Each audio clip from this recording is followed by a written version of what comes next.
No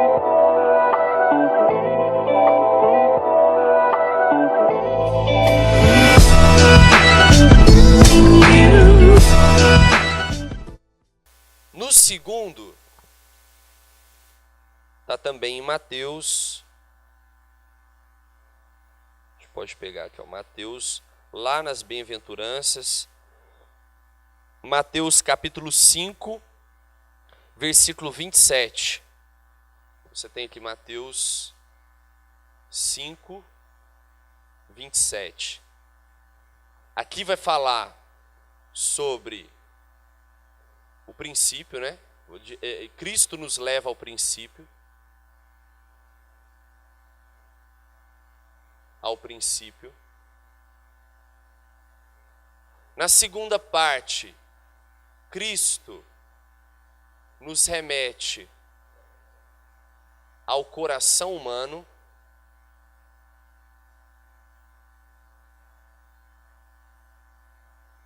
E a terceira palavra, que nós vamos pegar e vamos ler agora, também em Mateus,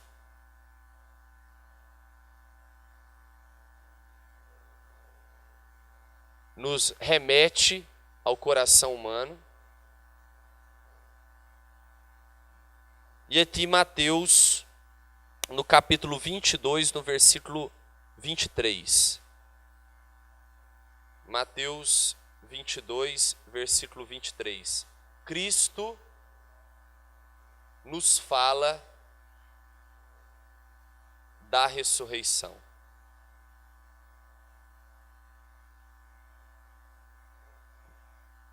Veja bem, isso aqui é importante. Essa é a primeira parte das catequeses. Esse é o resumo, isso que eu passei para vocês, é o resumo da primeira parte. Você pode pegar toda a teologia do corpo e dividi-la em duas partes. A primeira parte fala do ser humano. Quem é o ser humano? Na sua origem, na sua história e no seu fim. O começo de tudo, o princípio, o homem histórico e o homem escatológico. Então, essas três partes, de onde viemos, como estamos e para onde vamos, se trata a primeira parte da teologia do corpo. Todo mundo entendeu isso? Beleza? E nessas três partes, o Papa João Paulo II usa de três palavras do Evangelho, porque são as palavras de Cristo. Em Mateus 19:3, Cristo nos leva ao princípio. Ele vai dizer, no princípio não era assim. E aí ele começa a refletir sobre o Gênesis. E aí em Mateus 5:27, Cristo nos remete ao coração humano. Porque ele fala assim, ó, você está falando que não cometerás adultério, eu porém vos digo, se você olhar para uma mulher desejando ela no seu coração, você já está adulterando contra ela. E em Mateus 22:23, nós vamos ler agora, Cristo nos fala da ressurreição. Quer pegar aí? Todo mundo está com a palavra? Então vamos lá. Mateus 22:23.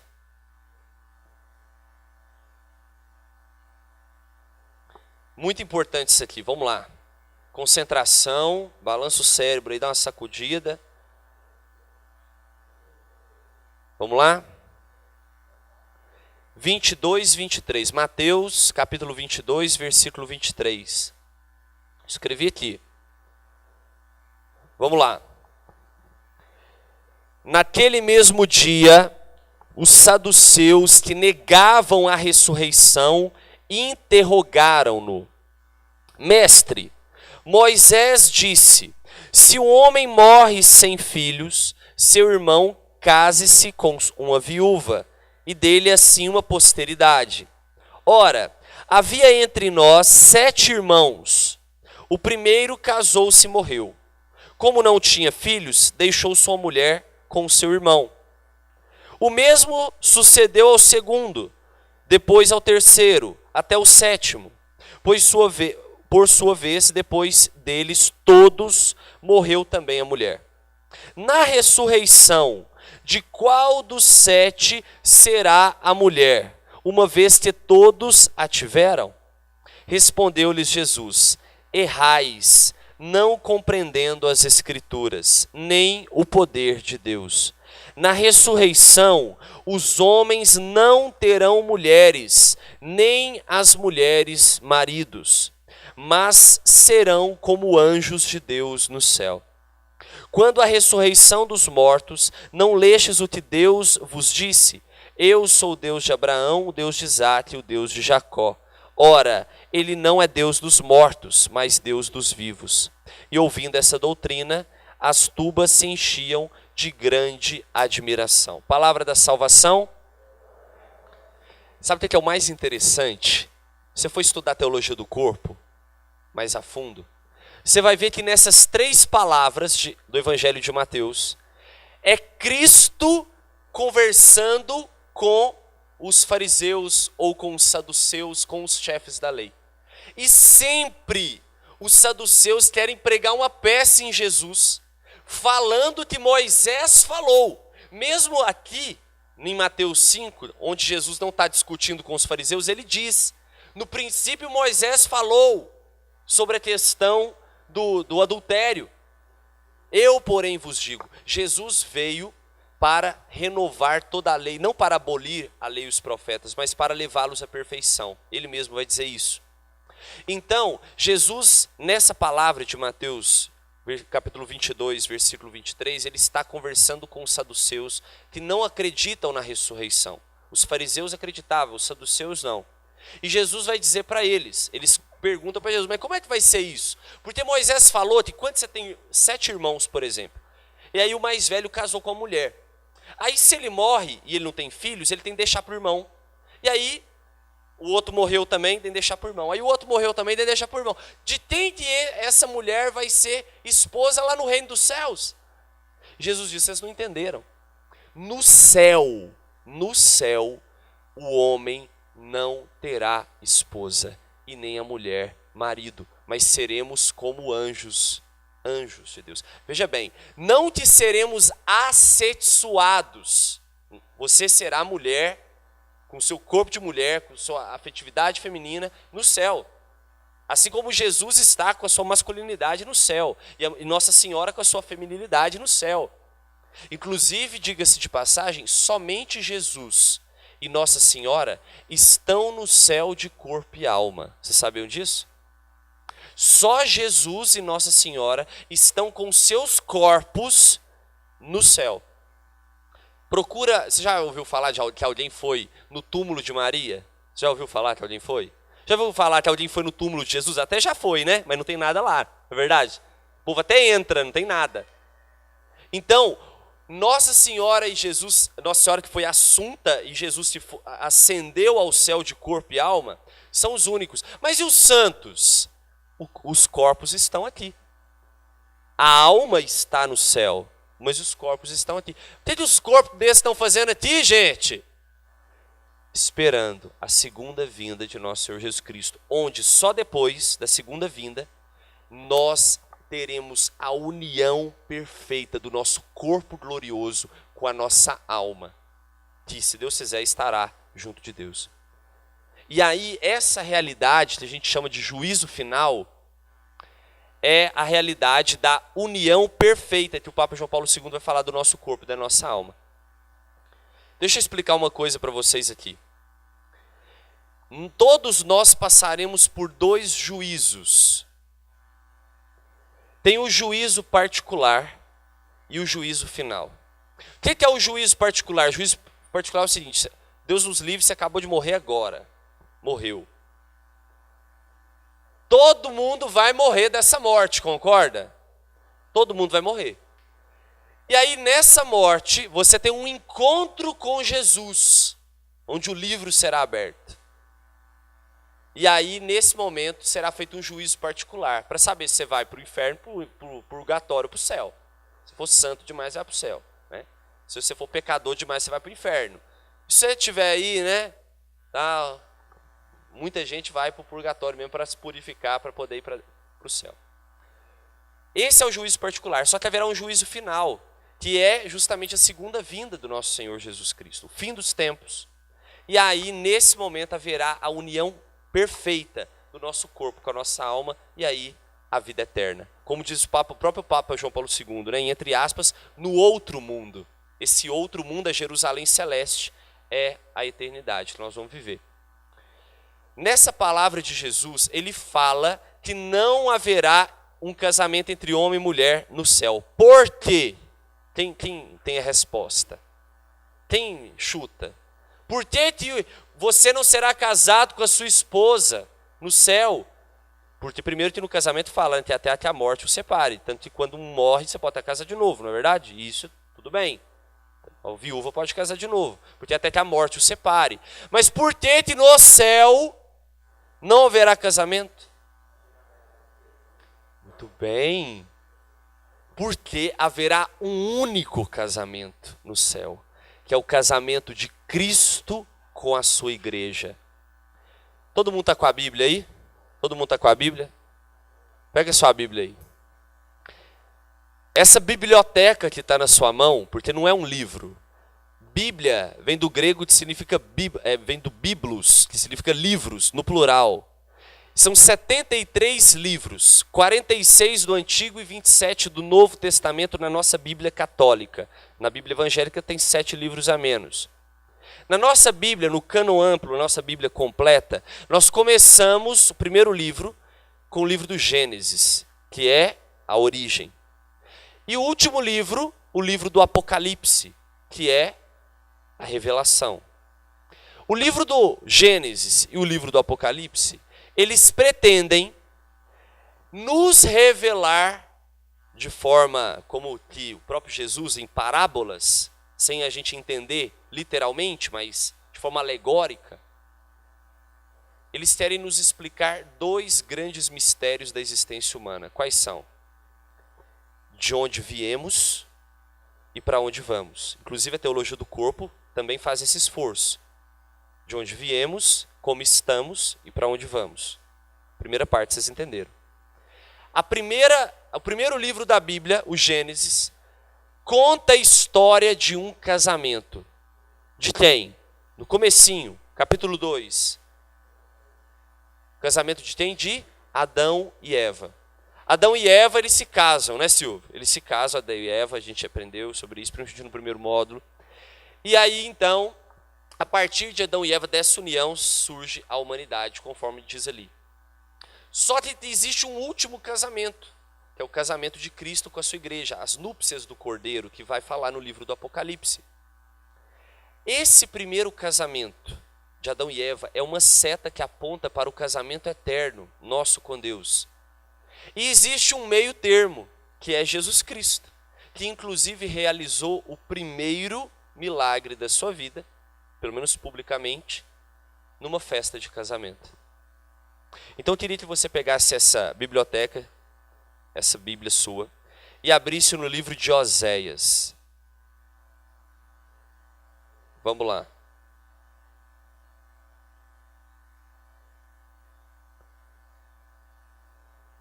Oséias no capítulo 2, está mais ou menos aí na metade da Bíblia mesmo. Você pega a Bíblia, não, está mais para o final, um pouco mais para o final.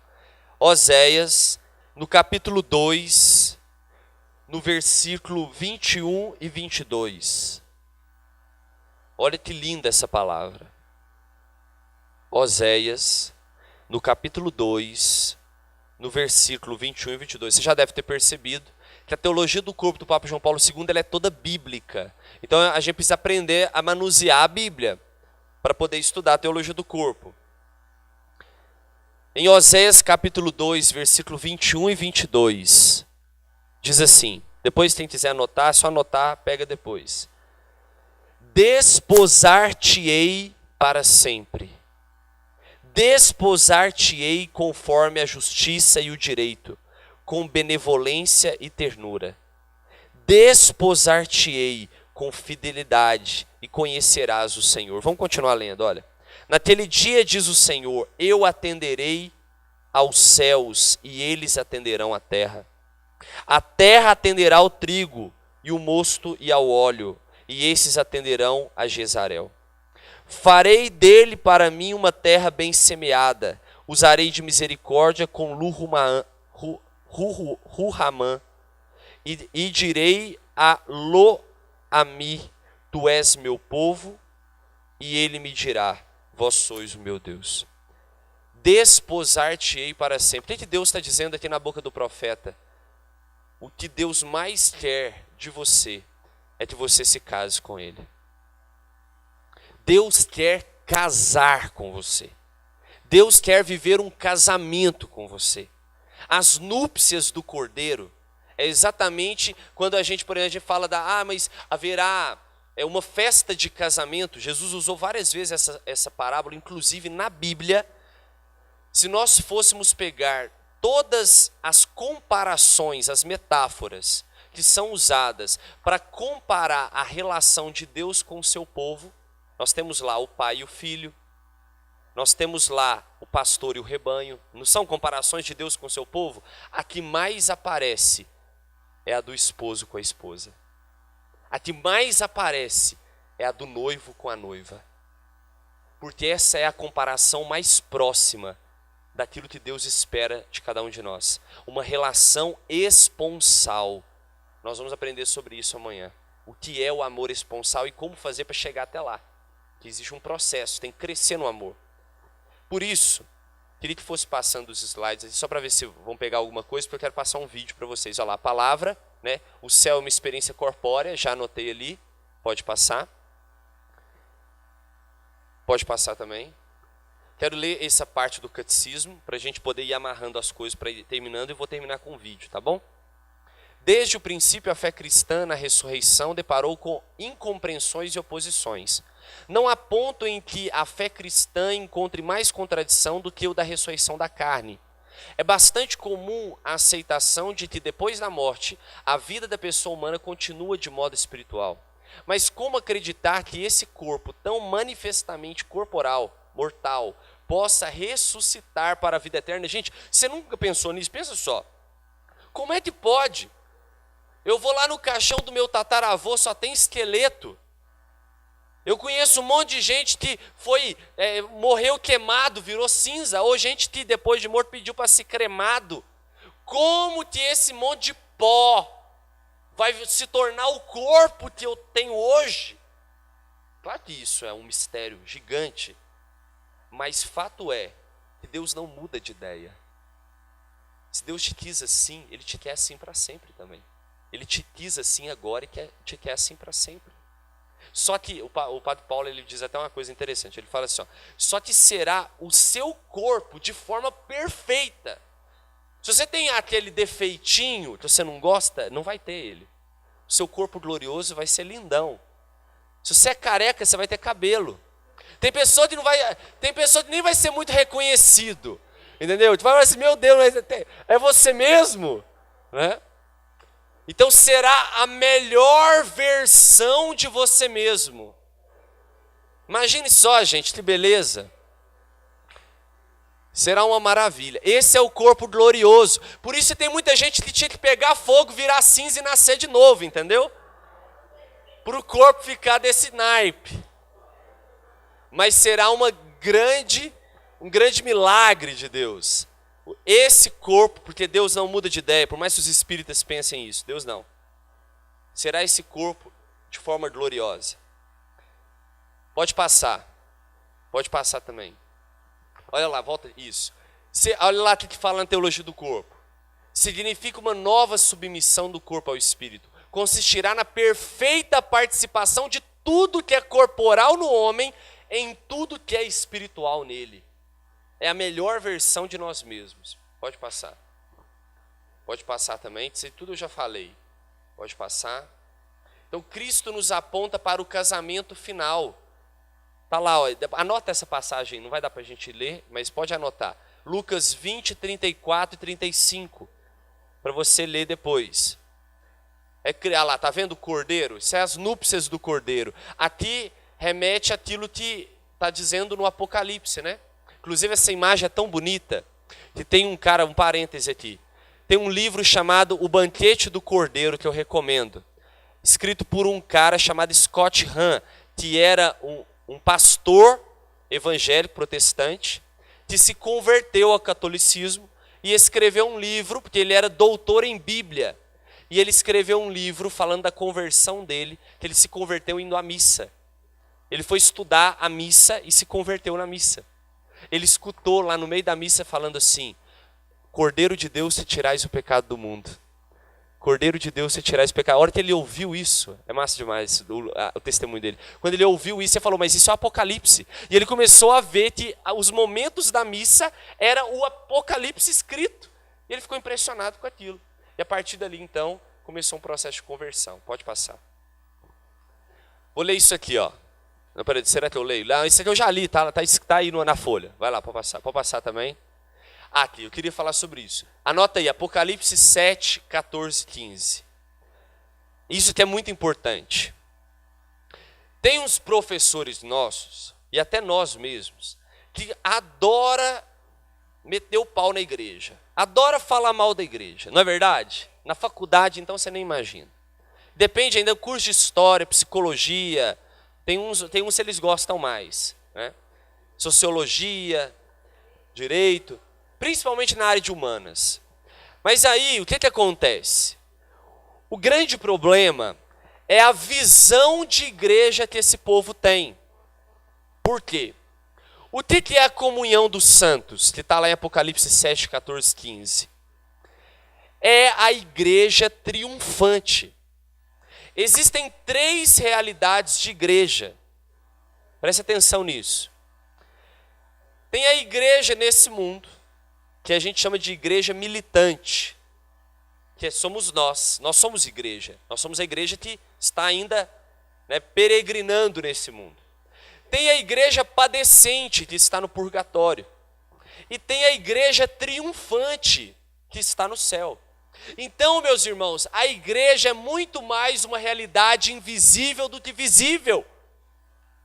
Tem gente que pega lá, eu ouvi uma série do Papa Borgia, que é o Papa Alexandre VI, que teve 12 filhos. Essa é a sua igreja?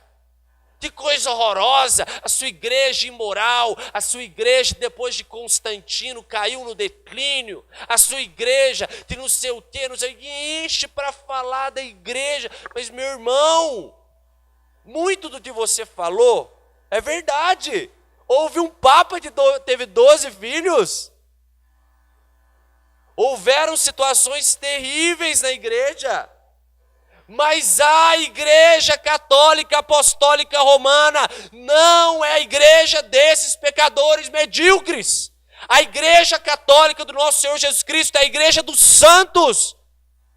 Você quer conhecer a igreja? Leia a vida dos santos. Você quer conhecer a igreja? Veja quem foram as virgens que abriram mão de ter uma vida sexual para ser toda de Deus. Conheça a história dos mártires que derramaram o seu sangue pelo Senhor.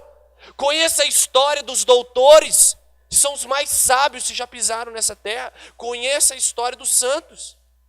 Agora você quer conhecer a igreja olhando para os membros amputados? Você quer conhecer a igreja olhando para os filhos pecadores dela? Mas a igreja é santa. E o impressionante é quanto nos lugares onde eles mais matavam pessoas por causa de Jesus, mais a igreja crescia, porque era o sangue dos mártires que regava a igreja. Se você quer ser católico, você precisa ser santo. Inclusive, quando você se torna católico é quando? Quando você é batizado. E o batismo é justamente o nosso chamado à santidade. Para de querer conhecer a igreja olhando para aquilo que envergonha a igreja. Se você quer conhecer a igreja, você precisa conhecer os santos. E mais do que isso, olhar para eles e desejar ser como eles. Isso é ser católico.